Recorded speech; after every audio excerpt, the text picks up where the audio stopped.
Hello বন্ধুরা, আমি সাগর নীল। এখন আমি করব চঞ্চল চৌধুরী অভিনীত এবং মোস্তাফা সরোয়ার ফারুকী পরিচালিত চরকির আপকামিং কাজ last defenders of monogamy trailer review. ট্রেলারটার ভালো দিক খারাপ দিক নিয়ে আলোচনা হবে আজকের এই ভিডিওতে।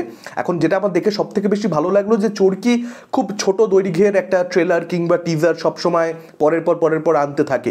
সেই জিনিসটা বিভিন্ন কন্টেন্টের ক্ষেত্রে আমরা দেখতে পেয়েছি এবং সেটা খুব একটা ভালো লাগেনি। In fact last defenders of monogamy যদি আপনারা দেখেন, পরপর খুব ওই 25 সেকেন্ড 30 সেকেন্ডের খুব স্বল্প দৈর্ঘ্যের কিছু টিজার তারা রিলিজ করেছে, যে কারণে এই ছবিটাকে নিয়ে মোস্তাফা সরোয়ার ফারুকী চঞ্চল চৌধুরীর কোলাবোরেশন হওয়া সত্ত্বেও সেভাবে কিন্তু হাইপ তৈরি হচ্ছিল না। তো এখানে মেকারদের কোথাও একটা প্রমোশনের মধ্যেই গন্ডগোল ছিল, কিন্তু তারা আফটার অল ছবিটা রিলিজ হওয়ার 3-4 দিন আগে একটা ট্রেলার আনলো, যে ট্রেলারটা কিন্তু 2.5 মিনিটেরও বড় ট্রেলার। এবং এরকম 2.5 মিনিটের বড় ট্রেলার কিন্তু আমরা চরকির কন্টেন্টের ক্ষেত্রে খুব একটা দেখতে পাই না। তো এতদিন ধরে যে আমরা কথা বলেছি যে কেন তারা এত ছোট ছোট ট্রেলার আনে বা টিজার আনে, তাদের কাছে কথা পৌঁছেছে এবং তারা একটা বড় ট্রেলার এনেছে, এটা দেখে আমি খুব খুশি হয়েছি। এবার ট্রেলার দেখে এই সিনেমাটার গল্প সম্পর্কে খুব যে পরিষ্কারভাবে বোঝা যাচ্ছে বা ক্যারেক্টারগুলো সম্পর্কে, তাদের কনফ্লিক্ট সম্পর্কে খুব যে বেশি কিছু বোঝা যাচ্ছে তা নয়। ট্রেলারটা বড় করা সত্ত্বেও কিন্তু তারা অনেক কিছুই গল্পটা সম্পর্কে লুকিয়ে রাখতে সক্ষম হয়েছে। আমার গল্পটা ঠিক কিভাবে এগোবে, কোন ইভেন্টের পর কোন ইভেন্ট ঘটবে, সেটা কিন্তু আমরা খুব পরিষ্কারভাবে এই ট্রেলার দেখে একেবারেই বুঝতে পারবো না। বা চঞ্চল চৌধুরী ক্যারেক্টারটার সঙ্গে জেফারের ক্যারেক্টারটার মধ্যে ইকুয়েশনটা এক্স্যাক্টলি কি সেটাও যে খুব পরিষ্কারভাবে বোঝা যাচ্ছে তা কিন্তু নয়। তো ট্রেলারটা এমনি ভালো হয়েছে, কিন্তু আমার মনে হয় যে সব কিছু লুকিয়ে রেখে দেওয়াটাও খুব ভালো নয়। কারণ দেখুন, এখানে যে কমেডিটা রয়েছে ট্রেলারটার মধ্যে, সেটা প্রচণ্ড যে ওয়ার্ক করছে তা একটা দুটো জিনিস প্রমিস করছে, যে ছবির মধ্যে একটা পাবে হচ্ছে ইমোশন আর একটা পাবে হচ্ছে কমেডি। এবার কমেডি যে সিনগুলো রয়েছে সেগুলো যেহেতু সিচুয়েশনাল কমেডি, ক্যারেক্টারগুলোকে যেহেতু আমরা চিনি না, যেহেতু গল্পের মধ্যে আমরা যখন ছবিটা দেখবো তখন এই কমেডিটাই দেখবেন ওয়ার্ক করছে। কিন্তু ট্রেলার লেভেলে খুব যে হাসিয়ে দিচ্ছে, একদম হো করে হাসছি তা কিন্তু নয়, এবং সেটা হয়ও না। সিচুয়েশনাল কমেডি মানে সেটা ট্রেলারের মধ্যে ওয়ার্ক করা যে কোনো কন্টেন্টের জন্যই সেটা টাফ। এটা আমরা এর আগেও বিভিন্ন ক্ষেত্রে দেখেছি যে ট্রেলার দেখেছি যখন হাসি পাইনি, কিন্তু ছবিটা যখন হলে দেখতে গেছি বা ওটিটি প্ল্যাটফর্মে যখন দেখেছি তখন কিন্তু খুব হেসেছি, কারণ ক্যারেক্টারগুলোকে চিনে গেছি, ক্যারেক্টারদের অ্যাক্টিভিটির সম্পর্কে আমাদের একটা আইডিয়া হয়ে গেছে। তো সেইটা একটা ব্যাপার রয়েছে, এবং তার সঙ্গে সঙ্গে যে ইমোশনসটা দেখবেন ট্রেলারে একদম শেষ ভাগে কিছু ক্যারেক্টার প্রচণ্ড ইমোশনাল হয়ে যাচ্ছে, তারা কান্নাকাটি করছে, অর্থাৎ তাদের জীবনটা একটা খুব খারাপ ফেজের মধ্যে দিয়ে যাচ্ছে, এরকম একটা দিক কিন্তু ছবির মধ্যে থাকতে চলেছে। কিন্তু সেটা এক্স্যাক্টলি কী কারণে সেটা আমরা এখন অবধি জানতে পারছি না। এটা মেকাররা লুকিয়ে রাখবে, খুব স্বাভাবিক ব্যাপার, সব কিছু গিভঅ্যাওয়ে করে দেবে কেন। এটা ট্রেলারটার অবশ্যই একটা ভালো দিক, কিন্তু একটা যে হয় না যে ট্রেলার দেখেই মন কেমন করবে, এই ক্যারেক্টারগুলো ইমোশনাল হয়ে যাচ্ছে দেখে সেটা সেই ইমোশনটা কোথাও একটা আমাদেরকেও টাচ করবে, সেটা এই ট্রেলারটার মধ্যে হয় না। তো যেটা অ্যাকচুয়ালি ট্রেলারটার ভালো দিক, যে বেশি কিছু তারা রিভিল করেনি, সেটাই আবার কোথাও একটা ট্রেলারটার খারাপ দিকও বটে। কিন্তু ওভারঅল ট্রেলারটাকে আমি ভালোর দিকেই বলবো, তার কারণ ট্রেলারটাকে যেভাবে শেষ করা হয়েছে, লাস্টের জায়গাটায় মানুষ কেন এরকম, এই যে গানটা ইউজ করা হয়েছে সেই গানটা আমার ভীষণ ভালো লেগেছে।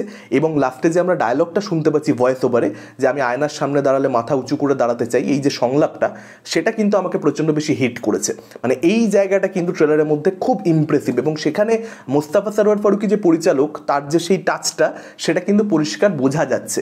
এবং যেহেতু তিনি ডিরেক্টর, যে কারণে এই কন্টেন্টটা খুব ভালো হবে এ ব্যাপারে আমি প্রথম থেকেই আশাবাদী।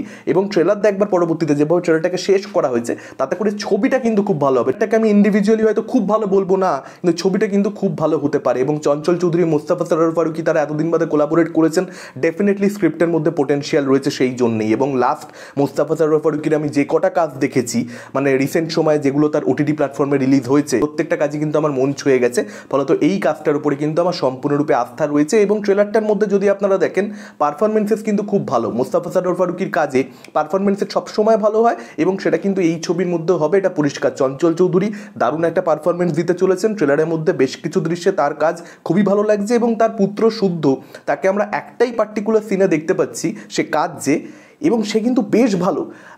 সে যে ডেবিউ করছে ওই পার্টিকুলার সিন দেখে কিন্তু বোঝা যাচ্ছে না।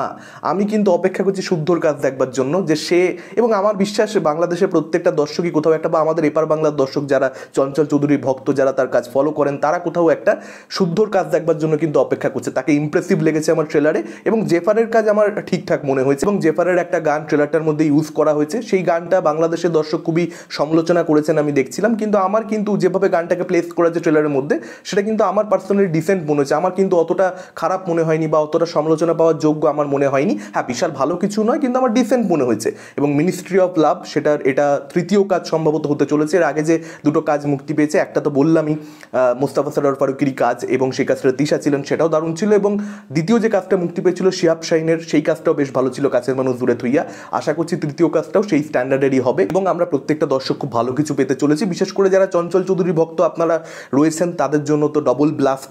একদিকে হইচইতে আছে হচ্ছে ভিকি জায়দের সঙ্গে রুমি, তার উপরে এই কাজটা চঞ্চল চৌধুরীময় এই পুরো ঈদ। আপনাদের কি মতামত, কীরকম লেগেছে ট্রেলারটা, ডেফিনেটলি আপনারা কমেন্ট করে জানাতে পারেন। এই ভিডিওটা ভালো লাগলে লাইক করতে পারেন, শেয়ার করতে পারেন। আমাদের চ্যানেলে নতুন হলে চ্যানেলটাকে অবশ্যই সাবস্ক্রাইব করতে পারেন। আজকের মতন টাটা, চোখ রাখুন পরবর্তী ভিডিওতে।